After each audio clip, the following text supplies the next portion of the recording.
Factsverse presents. Denmark's Disappearing Road is really an awesome underwater highway.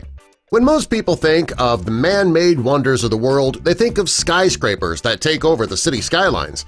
The Freedom Tower in New York and the Great Wall of China are two perfect examples. There are, however, some amazing man-made places that you may have never even heard about, and one of these wonders is Øresund Bridge, and the bridge connects two European countries.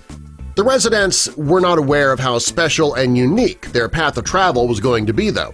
When the construction was complete, people from all over were amazed by the final product. The idea came to life in the 1930s. The Swedish and the Danish governments, they wanted to do the impossible. They were going to connect two countries in a way that would make travel between the two easy, and the best way to do that was to build a bridge.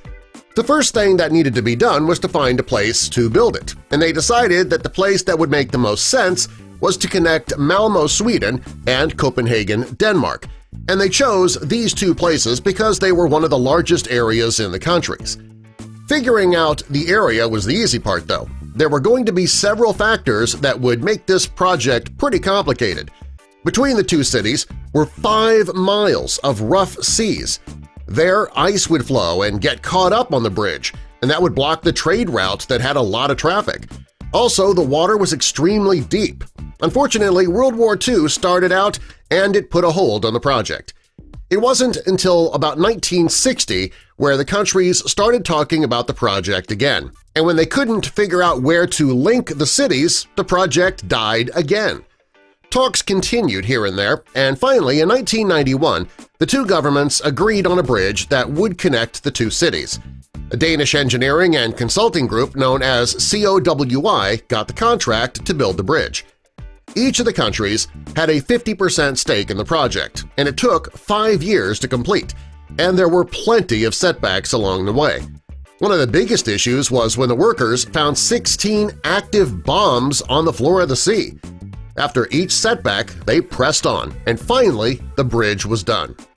The bridge begins in Malmö, and it connects to pylons that are raised with steel cables. There are parts of the bridge that were built on dry land and then taken to the location with a barge and a crane. That might sound complicated, but the workers say it wasn't as bad as it sounds. The bridge contains 4 lanes of the road for driving, and there's a second lower level of the bridge for train tracks. The train that travels on the bridge can go up to 120 miles per hour, which makes it a great way to commute. There is an area where the bridge connects to a man-made island off the coast of Copenhagen called Peberholm. The island is made up of dirt and unused project materials. It's also home to 454 species of plants and 12 kinds of birds. It's where it looks like the bridge ends, but it doesn't. From Peberholm, the roadway disappears into the sea, and that goes on for 2.5 miles. Denmark's Disappearing Road is really an awesome underwater highway. Thanks to the tunnel, the ice can flow without any problems, and the ship captains can steer through the strait. Best of all, the tunnel is a man-made reef for marine life. For a long time, the bridge promoted free travel between the two nations. At the entrance to Sweden, there is now a toll booth. The officers would occasionally run a customs check, but typically the citizens of both nations could travel freely. Unfortunately, due to migrant crises in Europe, both nations started beefing up their security measures, and they began checking passports on both sides. The main reasons the two countries got together and built the bridge was to make travel easier. But that wasn't the only reason. The people of Sweden and Denmark wanted the rest of the world to see that two different nations could collaborate and achieve something amazing.